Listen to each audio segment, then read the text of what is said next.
तो आ गए आप। कैसे हो? उम्मीद करता हूँ सब मंगलमय होगा। अब सिर्फ 105 दिन बचे हैं मेरे भोलेनाथ को आने में। 105 दिन बाद महाशिवरात्रि का महापर्व है। और जैसे मैं आपको हर दिन याद दिला रहा हूँ कि महादेव ने मेरे स्वप्न में आकर ये चीज़ कही है कि अगर तुम 108 दिनों तक मेरा पाठ पढ़ोगे, लोगों को सुनाओगे, तो जो लोग इसका श्रवण करेंगे उन्हें मैं करोड़पति तो बना दूंगा, लेकिन साथ ही साथ मेरी शक्तियाँ हमेशा उनके घर में वास करेंगी। तो महाशिवरात्रि पर महादेव को याद करने वाले तो बहुत होंगे, लेकिन आज जब हमारे पास में समय है, अगर हम आज से महादेव की बातों को सुनते हैं तो इतना तो भरोसा मुझे मेरे महादेव पर है कि वो इतने दयालु है कि थोड़े श्रद्धा भाव से अगर उनकी कोई बात सुन लेता है, श्रवण कर लेता है, तो वो जीवन भर उसका ध्यान रखते हैं। इसलिए मेरी आपसे विनती है कि आप महादेव के इस महापुराण की कहानियों को अवश्य सुनिए, क्योंकि इससे जो पुण्य आपको प्राप्त होगा वो किसी चीज़ से नहीं होगा।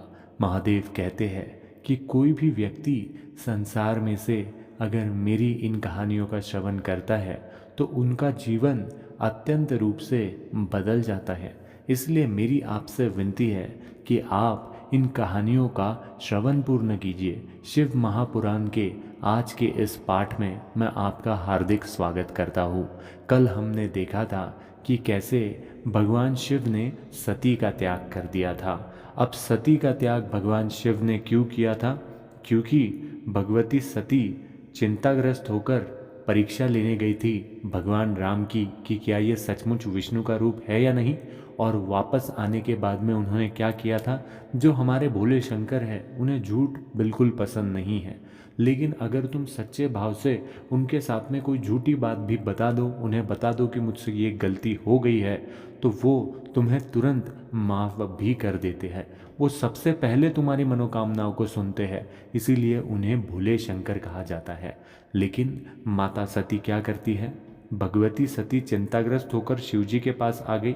भगवान शिव के पूछने पर सती ने कहा, मैंने कोई परीक्षा नहीं ली। लेकिन असल में सच्चाई क्या थी कि उन्होंने राम भगवान की परीक्षा ली थी। वो सीता का रूप लेकर भगवान राम के सामने चली गई थी।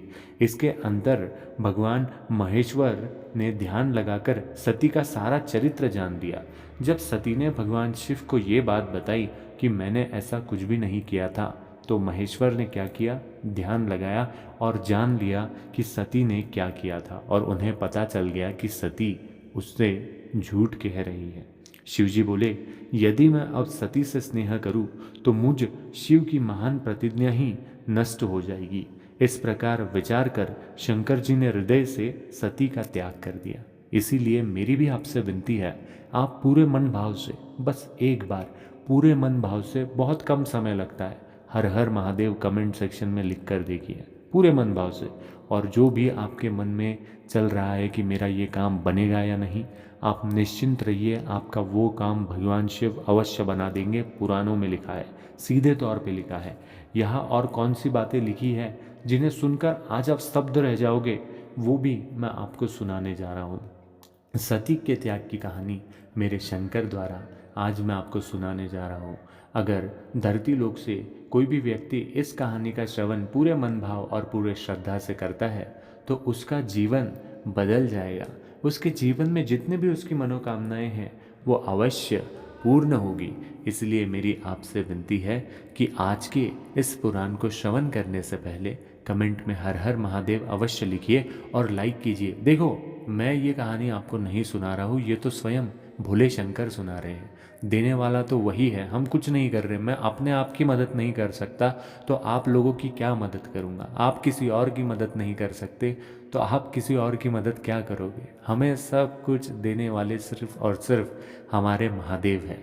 अगर वो चाहे तो आप तक इस कथा को पहुंचाएंगे। अगर वो चाहे ही नहीं, अगर उन्हें पता है कि तुम भगवान शिव के सच्चे भक्त नहीं ही हो, तो जिसके इच्छा के बिना इस पृथ्वी पर एक पत्ता नहीं हिलता, उसके इच्छा के बिना कैसे आप उसके महापुराणों का श्रवण कर सकते हैं। तो ये शिव कृपा ही है आप पर कि आप तक ये महापुराण की कथा पहुंची है। ये महापुराण की कथा कई भक्तों के पास में पहुंचेगी, लेकिन वो क्या करेंगे, आधे मन से इसे सुनेंगे या अधिकतर लोग इसे सुनेंगे ही नहीं। क्यों? क्योंकि अभी महाशिवरात्रि को तो बहुत समय है।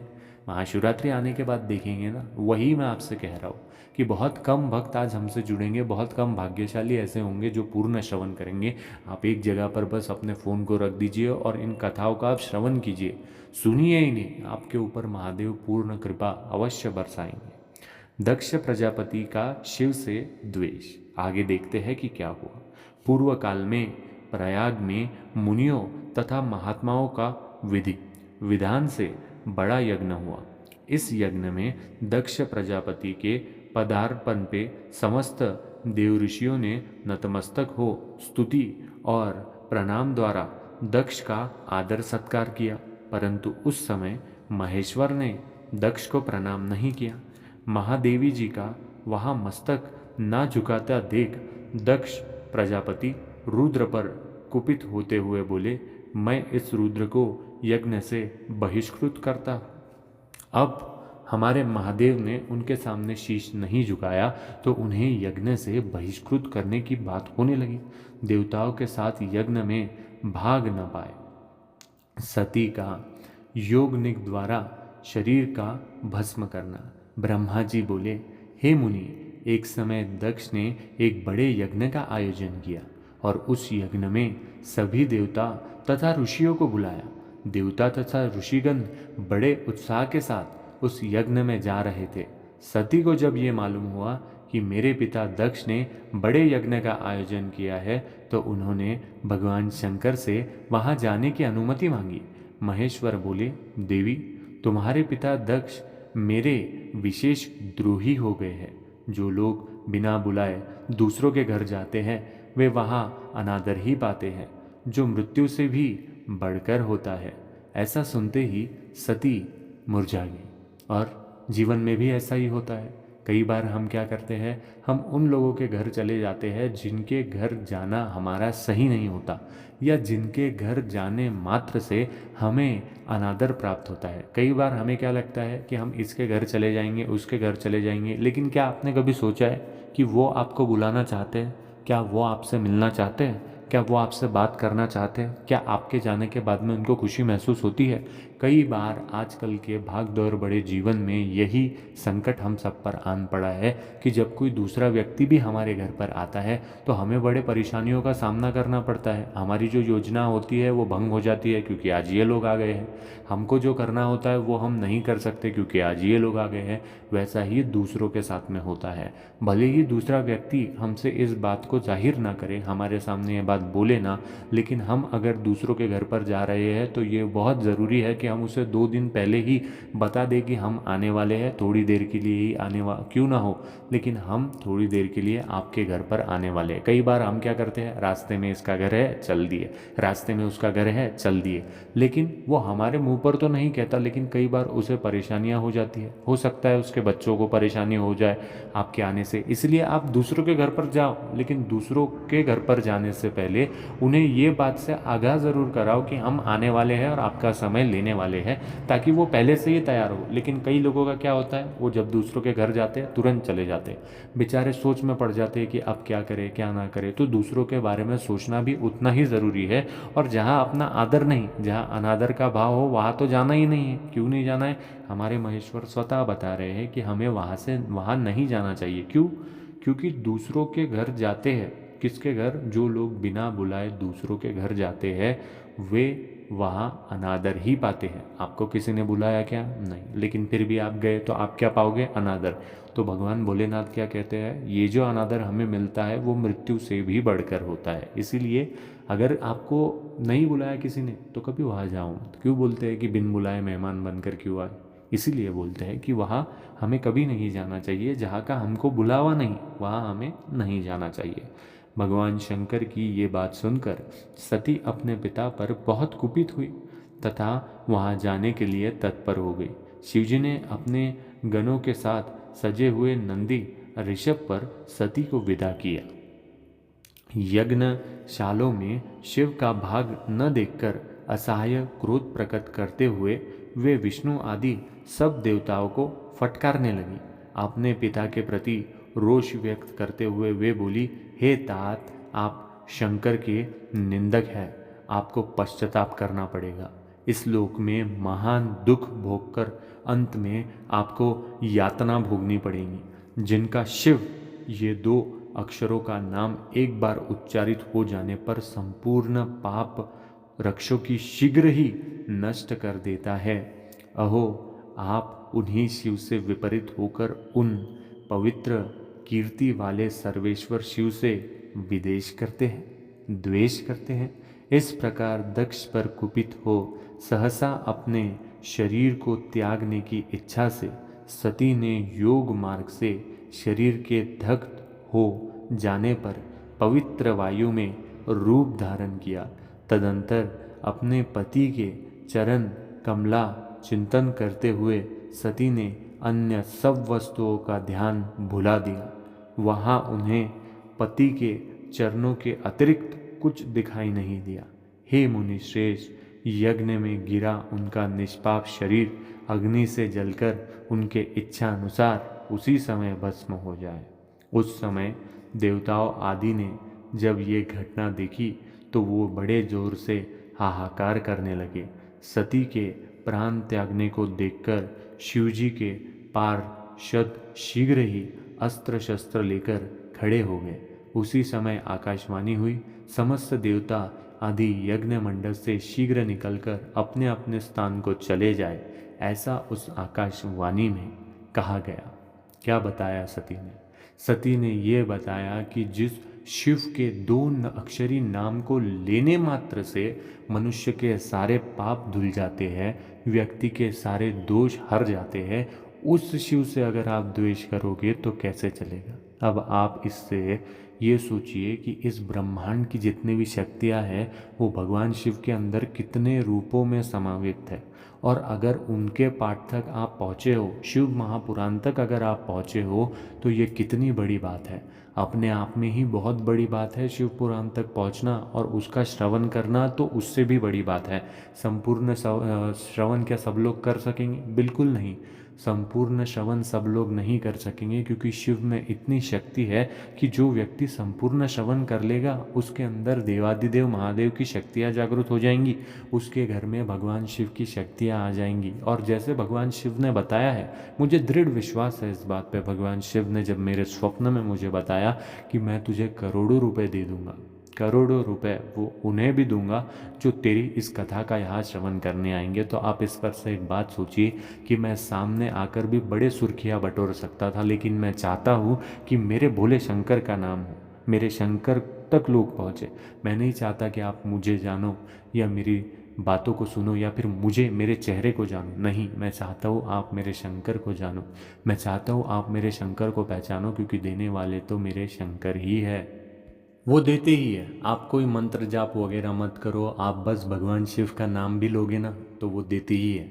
भगवान शिव जिन्हें महादेव भी कहा जाता है, सनातन धर्म में एक परम आदर्श और सर्वशक्तिमान देवता के रूप में पूजे जाते हैं। शिव का नाम लेते ही भक्तों के हृदय में एक विशेष ऊर्जा और शांति का संचार होता है। ये माना जाता है कि भगवान शिव का नाम लेने से व्यक्ति की सभी इच्छाएं पूरी होती है और जीवन में सुख शांति और समृद्धि आती ही है। आइए मैं आपको विस्तार में बताता हूँ कि कैसे इन ग्रंथों में भी इन बातों का वर्णन किया है। भगवान शिव का नाम आध्यात्मिक शक्ति का स्तोत्र। भगवान शिव का नाम सिर्फ एक शब्द नहीं है, ये शक्ति का प्रतीक है। शिव शब्द का अर्थ होता है कल्याण या मंगल। शिव का नाम लेने से व्यक्ति की आत्मा को शुद्धि और शांति प्राप्त होती है। उनकी उपासना का प्रभाव इतना शक्तिशाली है कि इससे जीवन के सभी दुख और कष्ट समाप्त हो सकते हैं।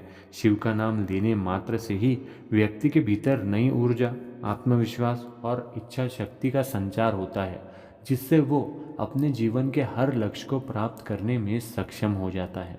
शिव का नाम और मानसिक शांति। भगवान शिव को संहारक और निर्माता दोनों रूप में पूजा जाता है। उनका नाम लेते ही मन की सभी नकारात्मक भावनाएं जैसे कि क्रोध, द्वेष और चिंता समाप्त हो जाती है। शिव का नाम लेने से मानसिक शांति प्राप्त होती है। और व्यक्ति का ध्यान भटकता नहीं है। ये स्थित जीवन के सभी क्षेत्रों में सफलता पाने के लिए अत्यंत आवश्यक है। मानसिक शांति से ही व्यक्ति सही निर्णय ले सकता है और जीवन में सकारात्मक परिवर्तन ला सकता है। शिव का नाम ध्यान और आत्मा विश्लेषण के माध्यम से मानसिक शांति का एक माध्यम है जो जीवन की हर एक समस्या को हल करने में सहायक है। शिव का नाम और नकारात्मक ऊर्जा का नाश। भगवान शिव का नाम लेने से वातावरण में उपस्थित सभी नकारात्मक ऊर्जाओं का नाश होता है। उनकी पूजा और नाम जाप करने से घर, समाज और जीवन में सकारात्मक ऊर्जा का संचार होता है। शिव, जिन्हें भूतनाथ कहा जाता है, सभी नकारात्मक शक्तियों और प्रेत आत्माओं के स्वामी हैं। उनके नाम का जप नकारात्मक ऊर्जा को दूर कर व्यक्ति के चारों ओर एक सुरक्षा कवच का निर्माण करता है। ये व्यक्ति के आत्मबल और आध्यात्मिक शक्ति को बढ़ाता है, जिससे वो हर परिस्थिति में दृढ़ और सुरक्षित महसूस करता है। शिव का नाम और इच्छा शक्ति का जागरण। शिव का नाम लेने से व्यक्ति के भीतर आत्मविश्वास और इच्छा शक्ति का जागरण होता है। शिव की आराधना और नाम का जाप व्यक्ति के भीतर ऐसी ऊर्जा उत्पन्न करता है जो उसकी इच्छाओं को पूरा करने में सहायक होती है। शिव का नाम लेना एक तपस्या के समान है। ये व्यक्ति के भीतर इच्छा शक्ति को इतना प्रबल बना देता है कि वो अपने सभी सपनों को साकार करने के लिए अनवरत प्रयास करता है। भगवान शिव को कामधेनु और कल्पवृक्ष के समान माना जाता है, जो भक्त की सभी इच्छाओं को पूर्ण करने में समर्थ है।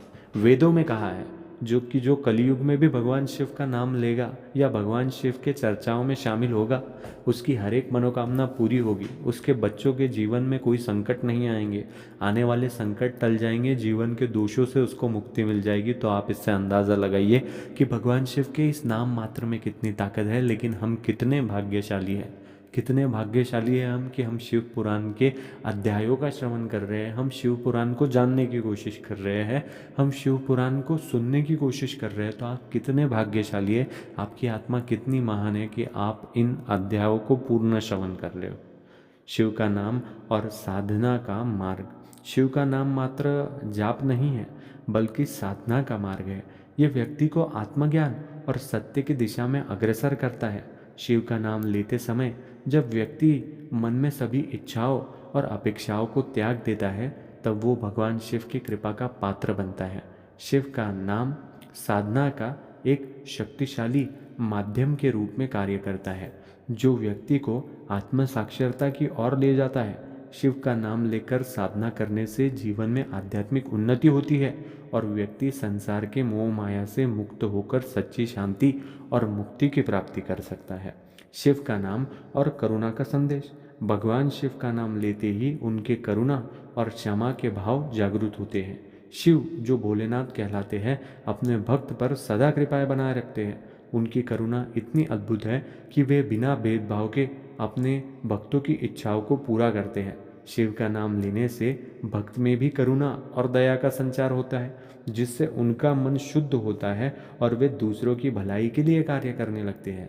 ये करुणा का भाव ही व्यक्ति को आध्यात्मिक रूप से उन्नत बनाता है और उसे जीवन के हर क्षेत्र में सफलता प्राप्त करने में उसकी बहुत मदद करता है। मदद तो छोड़ो, अगर भगवान शिव के नाम में भी अगर आप जाप करते हो या उनके इस पुराणों को भी अगर आप सुनते हो जो आप अभी श्रवण कर रहे हो, तो उसके हर एक कार्य में वृद्धि होती है, यानी कि उसका हर कार्य सफल ही होता है। शिव का नाम और मोक्ष की प्राप्ति। भगवान शिव को संहारक कहा जाता है, जो कि सभी प्रकार के पापों और बंधनों को समाप्त कर मोक्ष की प्राप्ति कराते हैं। शिव का नाम लेने से व्यक्ति अपने कर्मों के बंधनों से मुक्त हो जाता है और मोक्ष की ओर अग्रसर होता है। शिव का नाम जाप करते हुए जब व्यक्ति अपने सांसारिक बंधनों और इच्छाओं का त्याग करता है, तब उसे शिव का साक्षात्कार होता है और वो मोक्ष प्राप्त करता है। शिव का नाम व्यक्ति को जन्म मरण के चक्र से मुक्त करता है और उसे जीवन मरण के भय से मुक्त कर सच्चे आनंद की ओर ले जाता है। आप सच्चे आनंद का प्रमाण देख सकते हैं। सच्चा आनंद, इससे बड़ा कोई आनंद नहीं कि आप महापुराण में विलीन हुए हो। ये बातें जो आप सुन रहे हो, ये महापुराण की बातें हैं और उन बातों में आप फिलहाल विलीन हो, यानी आप मेरे शिव में विलीन हो। शिव का नाम भक्तों के जीवन में आशा और विश्वास का संचार। भगवान शिव का नाम लेना भक्तों में आशा और विश्वास का संचार करता है। देखो, आप इस महापुराण में विलीन ही इसलिए हुए हो क्योंकि आपके अंदर विश्वास है, आपके अंदर जागरूकता है। आपको पता है कि भगवान शिव की ही कृपा से आप इस अध्याय का श्रवण कर पा रहे हैं। शिव का नाम लेने से व्यक्ति अपने कर्मों के बंधनों से मुक्त हो जाता है और मोक्ष की ओर अग्रसर होता है।